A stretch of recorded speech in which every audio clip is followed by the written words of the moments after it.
Hey, sports fans, Coach Nick here, and welcome to the B-Ball Breakdown live show. I'm coming at you from Cabo. I'm on vacation with family, but I had to get out here and talk a little basketball. As always, joined by Andrew Combo Salop out here.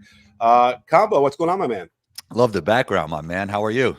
I'm good. I'm good. Yeah, I mean, check this out. This is an insane Wow. house that I'm staying at that my sister-in-law found. Got good. Thank you to her for last second coming up with this whole plan. So here we are. The And B-ball, the B-ball breakdown mansion. yeah, it's really amazing, and I don't know how they found it like a week ago, and somehow it's still available. So here we are, and I'm enjoying some rest and relaxation. However, I'm also watching some games, believe it or not, where they got a nice, beautiful big screen TV, and we were watching. We woke the house up when watching the end of the Warriors game, that where Steph hits that the game winner three. Did you see that shot? Yes, I did.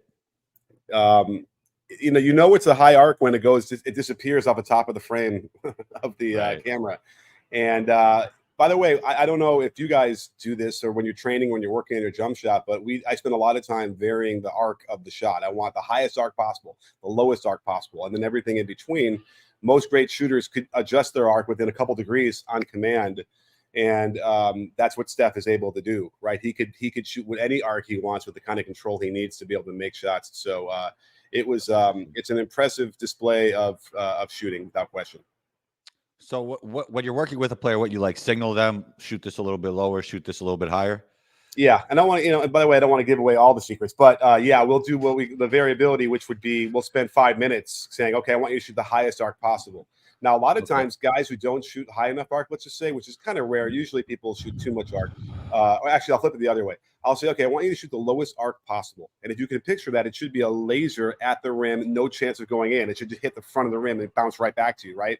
Right. But invariably, when I cue them with that the lowest arc possible, they end up shooting exactly the most optimal arc for them. So it's really fascinating to see that, right? Like all of a sudden we're tapping into like where they need to go, whereas other coaches went to struggle forever to figure out how to get them to shoot lower arc. Hmm. And remember, the higher arc, obviously, the bigger the target is in the way down. Hmm. But at some point, you lose control. It's too hard to control when it gets that as high as I've seen some guys shooting it. I mean, heck, the air conditioning could affect that shot if it gets that high. So it's always a really great technique to be able to train your shooters to be able to adjust their arc on command. Again, because the greatest shooters have that kind of control. You know what I mean? Yes, sir. Yes, sir. That is interesting. Maybe I'll work on that in the gym. Low arc, high arc. Yeah, yeah. And by the way, it's a little bit like how I describe it. When you're on the on deck circle playing baseball, we probably already talked about Two, this. Maybe two, two bats, two bats of the weighted bat. yeah, the weighted bat, and then how does that bat feel once you take the weight off, right? It's the same idea here where we disrupt some of the normal methods of shooting that you would have, and then we say, okay, now go back and shoot 10 shots normal. Don't think about it. And they're like, oh, it just loosens things up. It helps them find the optimal rhythm. So when I was a kid, I used to wear like the wrist weights to work on my handle, you know? Wrist weights, interesting. Hmm. I've heard of ankle weights, but I don't think I've heard of wrist weights. And that Well, helps you?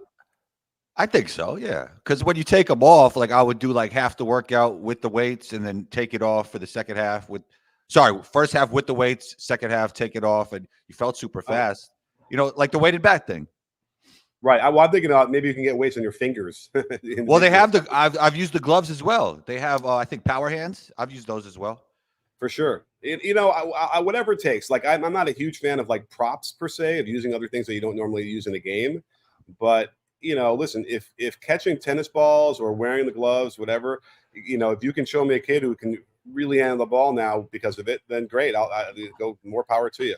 Yeah, I'm with you on the props. I think it's nice to like throw in some things to make you a little bit more uncomfortable at times. But obviously, I don't think props should be like your whole workout. You know, that'd be Right, a little right. ridiculous. Yeah. For sure. So, don't forget if you want to ask a question and have us answer it and give you a lot of hype and love and really just help us keep this show going. Obviously, the super chat on YouTube is the way to do it. Every once in a while, maybe something in there in the regular comments we might just respond to as well. So you never know, but certainly that would really help us. We got a nice big crowd here today. It's really nice on a Friday. Maybe this is Friday we should be doing it. So, Coach Nick, yeah, Fridays are good. So, Coach Nick, let me segue us into the conversation we wanted to have by a tweet I had about what's today's date?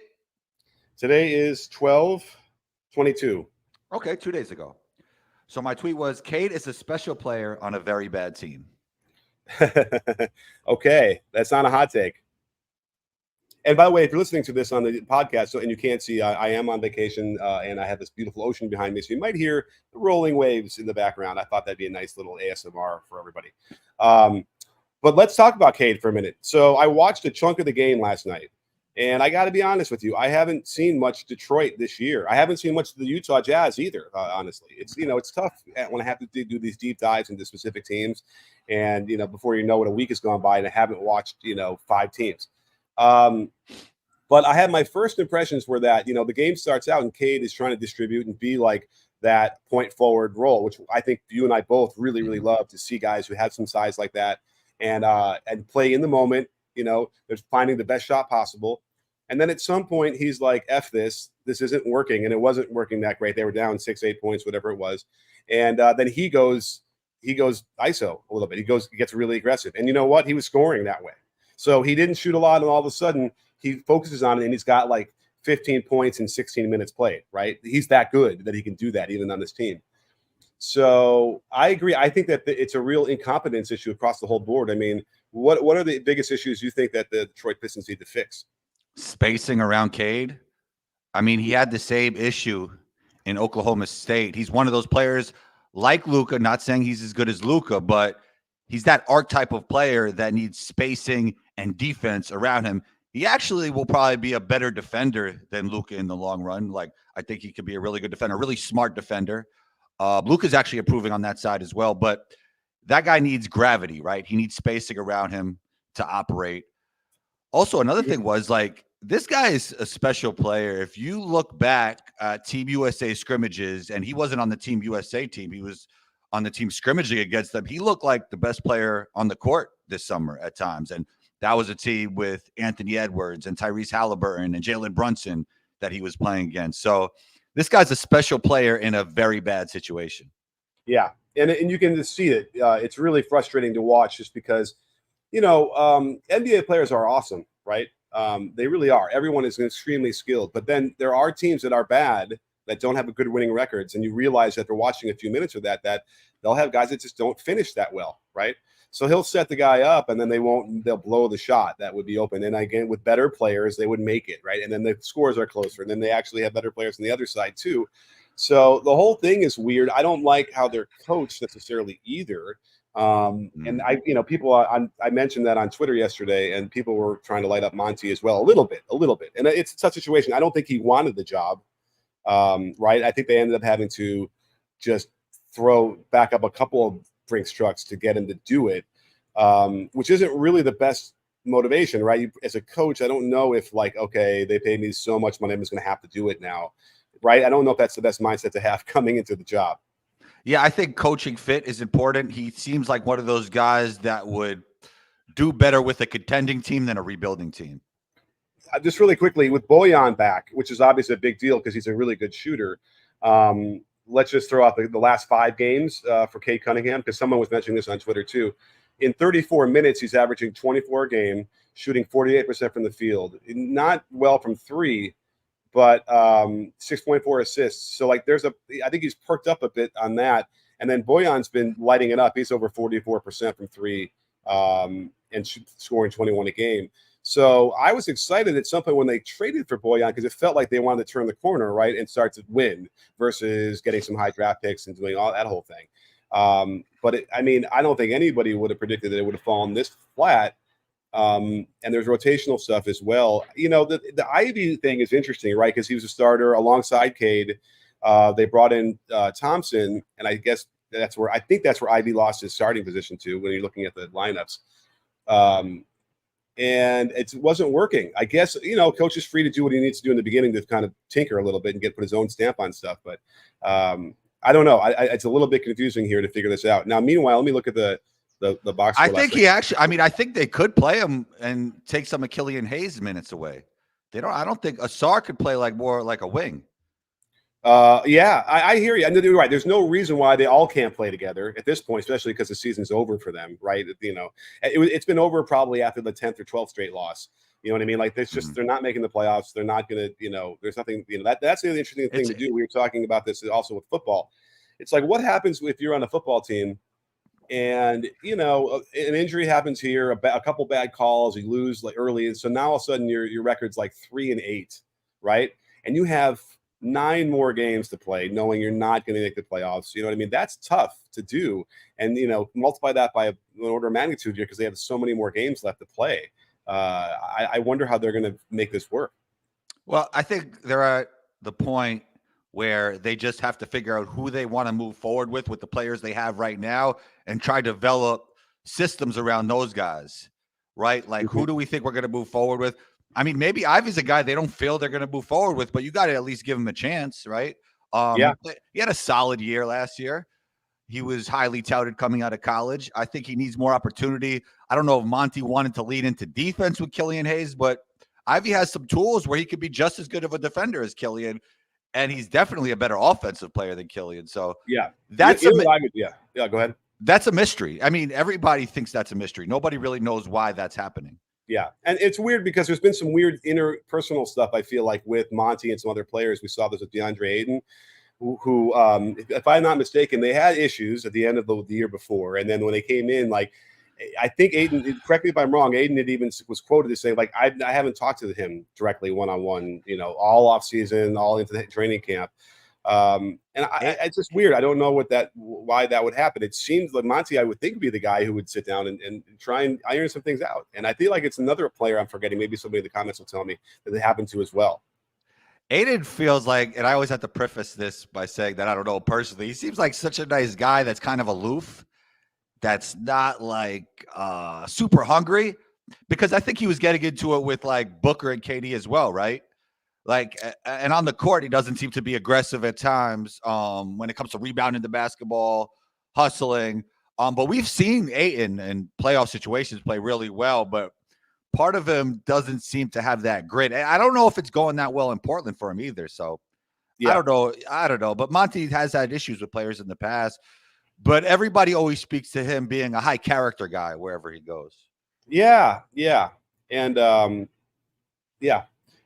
it's funny. I had this interaction this morning with a really old school coach who was complaining about, the soft players this day, in this era, whatever. That's BS. Well, I'll tell you why it's BS. And he's basically, that's like, I'll show you books from the 1920s of coaches complaining about players who aren't playing hard and they're not listening, all this stuff, right? It's the same thing we hear every generation for every player. And his reaction was so negative to that. He's like, that doesn't prove anything. And then proceeded to treat me like I'm sure he's treated his players in an effort to like somehow make them quote unquote tough. And sometimes it's hard. You try and explain that to people, how, what you're doing is not as optimal as other ways. And if you are a coach who is frustrated by that, then you're just going to be frustrated your entire career, right? And I think I think you'll respond to this, is that so much of the coaching for so long was about how the coach has to trust that the player will do what he's telling him to do, right? That's how you earn playing time, all that stuff. When in reality, the player has to trust that the coach has their best interests in mind. That's what gets the buy-in. And if you don't want to, if you reject that, if you don't want to understand that, you don't want to believe that, then you will just be a frustrated coach your entire career. And you'll always be complaining that the players don't buy in and they're not listening to me. You know what I mean? And if we just did that, we'd be winning more. Did you see the Notre Dame basketball coach who was on that went viral the other day, complaining about his players? I did not. This is how it started. And let me just explain this to anybody who's coaching. And listen, I know, who am I? I haven't coached a D1 team. I haven't coached an NBA team. I've coached a high school team. But I got to tell you right now, if after a really tough loss, and so Notre Dame lost to Citadel, right? Army. I think it's Army, right? They never should get anywhere near to losing. They lost, I think, by 20 or something, right? So he goes, and now he tried to temper the comments by saying, this is on me too, but they don't play hard, and if you're not going to play hard, you're going to rot on the bench, and I'm going to find somebody else and bring him in here to replace you. And it's like, and I'm sure, and he's about my age, it looks like, so he's got that same. That's the danger of my age, is that we were raised like this with that kind of coaching. The bottom line, though, is, does he not think his players are going to see this press conference? And do you think that they're going to respond well to that being called out? If you want to do that in a locker room, that's one thing. But when you're going to publicly try and embarrass your team, are you hoping that they're going to then trust you more? Like, that's the difference, right? Why would they trust you when they think that you're just going to try and embarrass them in public like that? That is just a terrible look. And I don't think he'll ever understand. And maybe he will, but I would hope at some point he'll have some self-reflection and realize how suboptimal that is. Does that make sense to you? I do think it makes sense, and I don't think it's the best way to coach a team. I would also say that it could build those players up for their next situation that's better, being through something like that. Like, my college coach was super it was like a dictatorship, right? It was everything you could think of. Things he said in practice I can't even repeat right now. But honestly, it did make me for the future when I was in better situations and where coaches were doing things more like when I got overseas, it was more about like, let's cater to the players because they're pros now and they could kind of take care of themselves and let's see how they're feeling. And once I got to there, if everything felt so much easier, Well, it's interesting because a lot of the Euro coaches have these reputations of being absolute screamers and just horrible stuff that you see in the huddles too. But I'm glad that you didn't get that or didn't feel that way. Yeah, I mean, you could get that during the game, but if they feel like, oh, maybe this guy's older and he shouldn't practice today, it's more individualized, right? Like the younger guys are always going to practice no matter what, right? But maybe we could cater to like the star guys or the guys who are a little bit older. It's more individualized, where in college it was more like everybody's getting this, even though we know who the best player is and all that. And maybe he's getting hidden preferential treatment, but it was more in your face like, okay, these guys are the 18-year-olds. They're going to practice every day. They're going to work hard. But maybe there's a 40-year-old on the team that can't practice hard every practice. We're going to sit him out. We're going to let him ice his knees. That was the difference playing overseas. But in games, it was crazy. Overseas, it was very results based at times and not process based. Like, coach, if the team misses a shot, the coach is going crazy, right? And if they make the shot, everything's okay. Well, here's the dumb thing about the coaches who are like that and they go crazy is that, I think you and I both understand how important it is to be able to make 3-point shots.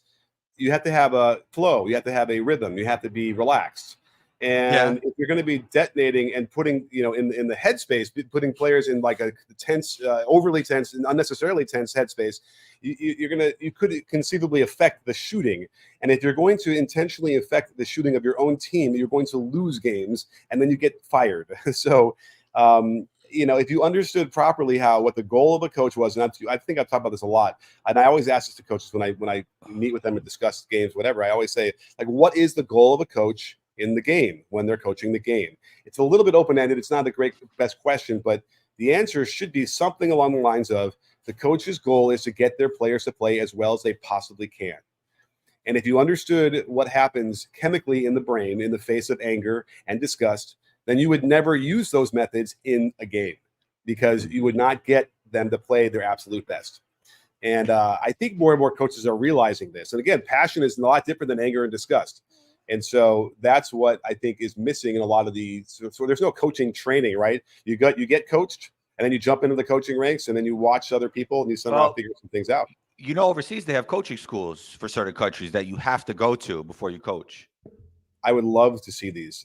So we'll have to talk more about that because I'm going to have to go there and do a segment on that. Yeah. No, you have to get the certification to be a coach. Huh. Okay. Yeah. Well, I wish they had that here, but then again, I also would want to make sure what the curriculum is because obviously, if they're not teaching the right stuff, then that doesn't help. But yeah, it's more difficult here because it's such a huge country. Like if you think about it, like countries are the size of states, right, over there. So they could kind of like the basketball community is so small, they could make things like this happen. For sure. Well, let's see here. I just want to kind of quickly look at Trey Jones's stats right now. People are talking a little bit about the Spurs. The Spurs are another team that people are upset Wemby's not getting touches. He's not playing. I don't want to speak out of turn. Have you seen the Spurs play at all? Yeah, he gets touches. I mean, they got Sohan playing the point, which is somewhat of an issue because he's not a pure point guard. But I think they're trying to develop him in terms of his ball handling skills, not necessarily for him to be a point guard, but they want him to have a better handle, like in second side situations moving forward when they do get a real point guard that they want to move forward with. But they do have solid point guards. I think they don't have a guy yet that they want to a young player that they want to develop with Wemby. So they're like, okay, let's just develop Sohan. Yeah. I mean, I suppose it doesn't really. Again, it doesn't matter for them either with what the winning and losing is. They'll be able to. They'll develop something and maybe they'll get something out of it. Maybe they won't. There is that risk of changing the culture around the team. We saw that a little bit with the Sixers, right? And everyone was worried about it for so long. But then as soon as they turned it on, right, and they brought new management in, and it brought a couple of better players in, they started winning. And but then again, was the culture changed at all? There was three reasons. Three reasons why the Sixers, the biggest reasons why the Sixers get better outside of Joel Embiid. It's Nick Nurse maximized that offense. Maxey took a leap, and Harden got out of there after that situation was crazy. So it was kind of like a perfect storm of those two things. I mean, Nick Nurse totally changed the offense around, and it's looked really nice. But let's just throw it out there. They were 4th in offensive rating last year. So let's not we don't have to light Doc up that much for that. I didn't mention Doc. You did. All right, but they were really elite anyway offensively, right? But it is interesting that they can continue to be that way. It's better flow now, though. It's better flow. Yeah, it is. From the eye test, it's better. It is better. But and they went from 4th to 1st, right? So it's like, all right, but losing Harden and going first is obviously something too. Well, and also I didn't mean Harden in the sense of him as a player. I meant him in the sense of the situation that was around that, right? That Fair cloud enough. At the end. Not really like He was good, especially first half. I mean, he was great for them. He allowed Joel Embiid in a lot of ways, even though he's playing like all MVP this year, to be an MVP. Yeah, and it's unclear. I think it's been a lot less dramatic around there. I think they've got 100%. 100%. I know the Tobias stuff is really frustrating for me because it's just weird. Sometimes there are guys that they're winning. Everything is working fine, but they're not going to benefit from some of that. And he's been really struggling recently, having had an amazing start to his season. It was really, really good, and he was the guy they needed. So it could just be a couple games, get him out of that funk.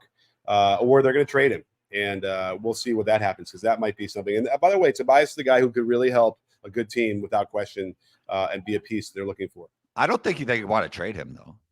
I mean, it just started in the last couple of days. You know how Philly fans can be. So yeah, but he's kind of he's like the right fit for that team in terms of our type of player. Oh, yeah. Fair enough. And then Euroguppers out here on the comments talking about how Nick Nurse is a better coach than Doc Rivers. And we don't need to be shy about it. I mean, I think that's fair. I think Doc I've had issues with Doc's coaching for a long time. It's not a secret. So there's some things that he's better at for sure. So, Coach Nick, Ja Morant, do you think he could lead this team to the play-ins? No. Well, wait. Let me look at the schedule right now. Let me look at the standings here. It's looking a little different these last two games, Coach Nick. I saw the first one. Did he play another one that I missed? Yeah, he returned to Memphis. Oh, wow. So he hits a game winner the first game back, which I saw. Gosh, you know what? It's amazing that he could come in like that. I mean, I guess he's probably playing pickup, like something to keep. Oh no, fresh. they allowed him to practice.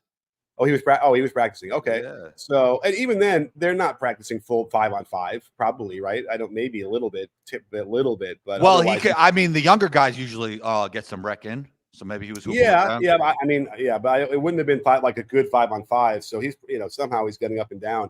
But let me what's underrated about Ja? Like, I remember seeing videos during the pandemic of him working on his game, in the mud where he's from, with the whole community with him, That guy's a gym rat on the low, I believe. Because he's super talented, but you could see the craft that he has is something that has to be worked out. He got left hand finishes, right hand finishes, off leg. He is not only a generational talent, it looks like he has generational work ethic as well with the craft that he plays with.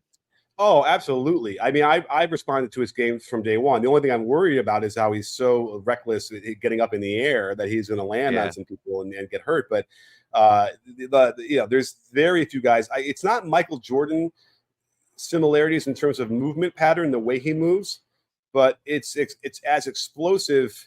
The difference between his explosion and everybody else's is along the same lines. It's like because Anthony Edwards moves more like Jordan did. Morant is thinner and sort of lankier, but no smaller. less explosive. Yeah, it's smaller. Yeah. So here's the thing. Let's do some math. I always have to try and do math live, but we can try. So right now in the standings, they've won under 30% of their games. They're 8-19. So that means they played 27 games. So let's see here. If 82 minus 27 is they have 55 games left. Okay. Now, to get to the play-in area, they're going to have to get to a little bit more, probably 43 wins. Let's call it that, 43 wins. So that means they need to and they've already won 8. So they got to win, what's that? What did I just say? 43 wins. So 33, 35. They got to win 35 games out of the last 55. And that means 35 divided by 55. They have to win 64% of their games. I think they only won less than 30. They have way more than double the current. You know why I think they could do it? Yeah. Obviously, the big reason they got job back, but second reason, they're going to have more of a sense of urgency than maybe some of the other teams they're playing against. I mean, I'll go out on the limb and say he should win an MVP if they do.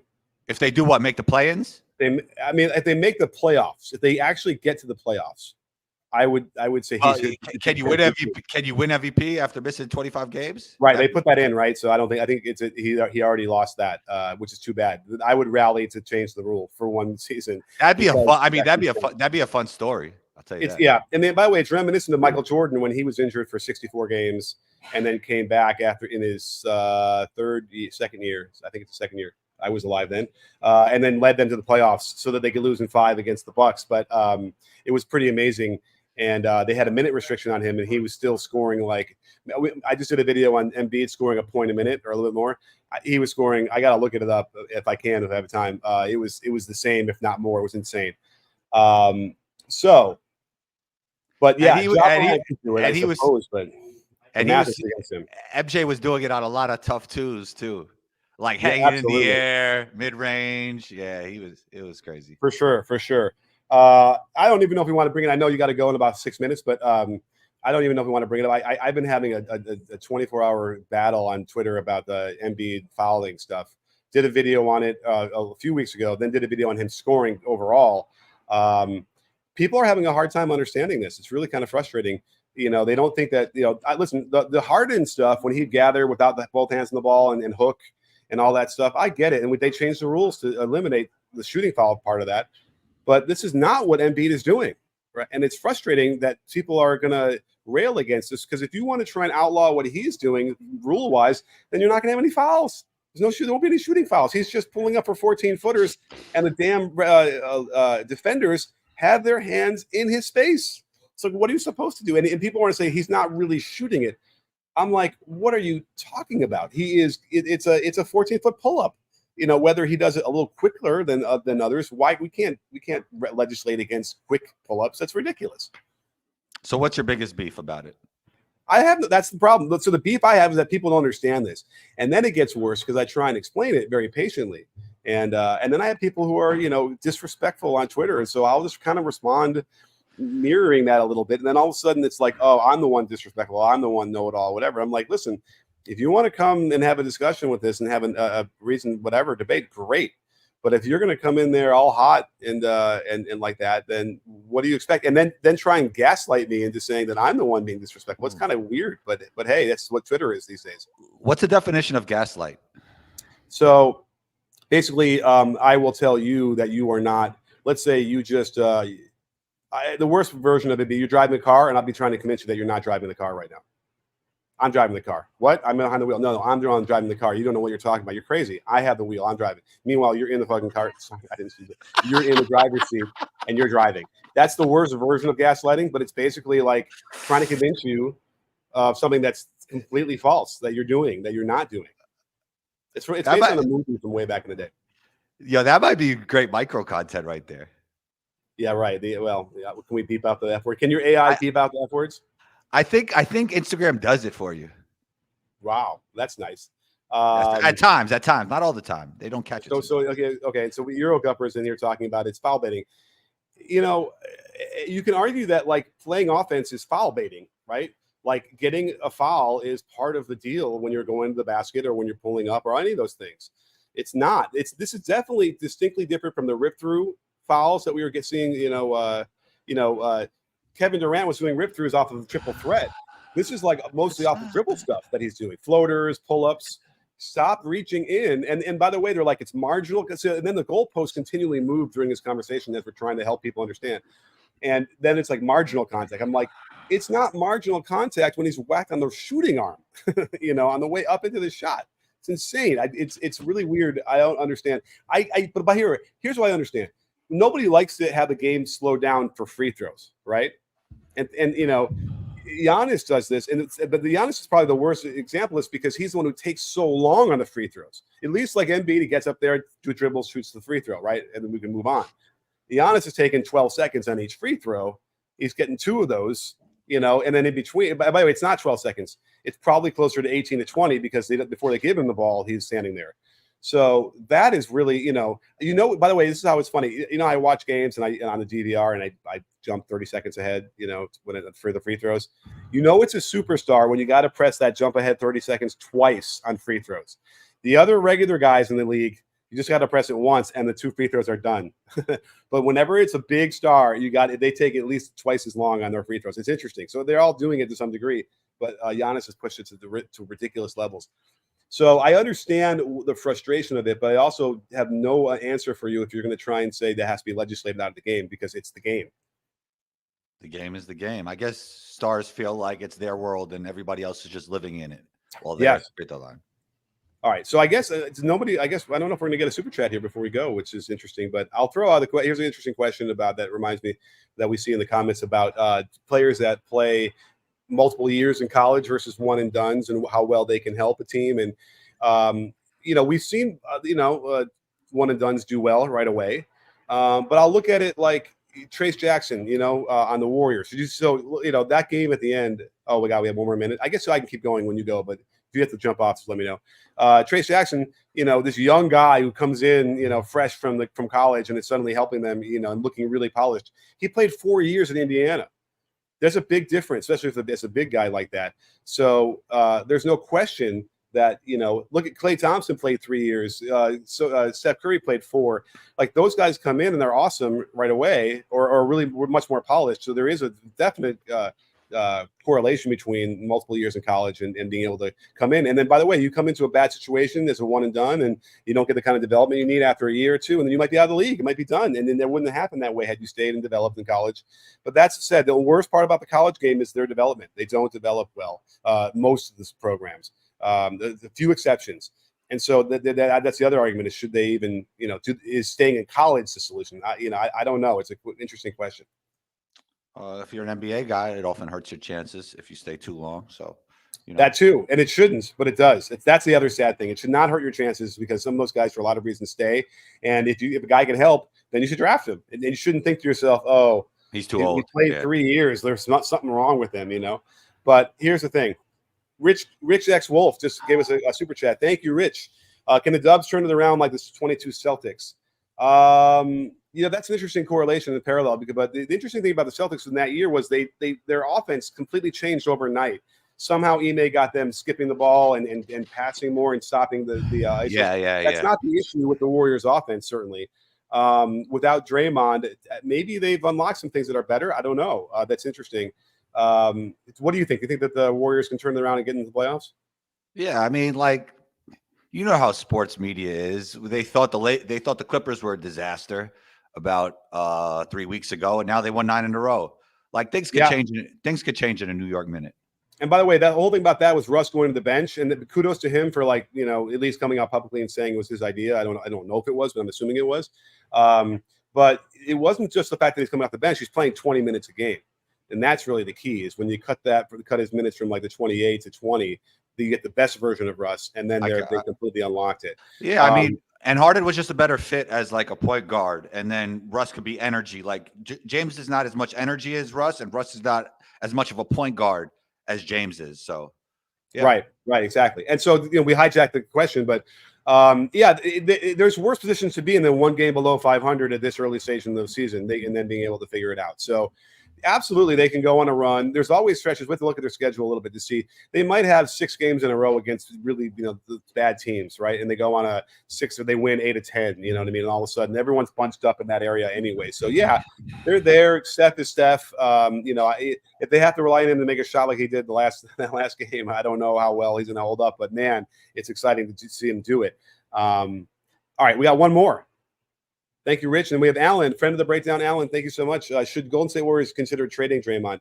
I mean, I probably, there have been moments over the last couple of years I'm like, it's probably just time to do that. But I don't think he's got a huge value is the problem. So if they can package it where there's a first round pick there as well, then that's probably what they have to do. I'm kind of talking out of my rear end right now, but you know what I mean? I don't think Draymond alone has a lot of value. Do you? No, I mean, especially in the situation he's currently in. And then also he has more value to the Warriors than any other player because of the Warriors style of play. I don't know if he fits in every system like he fits in with the Warriors with Klay Thompson and Steph Curry. I mean, it's hard to say he doesn't because he's so amazing with Steph and how he sets him up offensively. And even though if he has like a Dame Lillard or Jamal Murray, sure. But right. not I'm saying going somewhere else. Yeah, right. yeah. Oh, yeah. Right. And don't forget, he was shooting like 45% from 3 this year. I'm like, 3 or 4 attempts a game. So suddenly, I mean, but by the way, those were lick your thumb, check the wind before you shoot it wide open because he doesn't have any gravity, but he was making them. And he'll continue to have no gravity. So that's right. So that's the other problem. He continues to have that. And so, by the way, Trace Jackson doesn't really have it, but playing the center position, which is the other issue that the Warriors have to have. And I think Steve Kerr is going to have that long talk. A long walk down the pier with Looney to put his arm around him and say, listen, Looney, we're going to have to, move on. And I think, of all the players in the NBA, Looney will definitely understand and probably, he'll take his first big guy off the bench role. Fine. He's done it before. But I think that it's what's exciting is that if Jackson is the thing. And by the way, Dale Davis's son is Jackson Davis. Did you know that? I did not. It's funny because Dale Davis was a mean man, and the Davis brothers, yep, yeah, and this Davis, his son doesn't seem mean. He seems way too nice, but equally effective down there, blocking shots, grabbing rebounds, putting some putbacks in. So they found something there. I think he's got to prove it for another few games, but the Warriors certainly could get it back a run, and they should definitely consider trading Draymond. I just don't think, I don't think there'd be a really great deal unless it was like.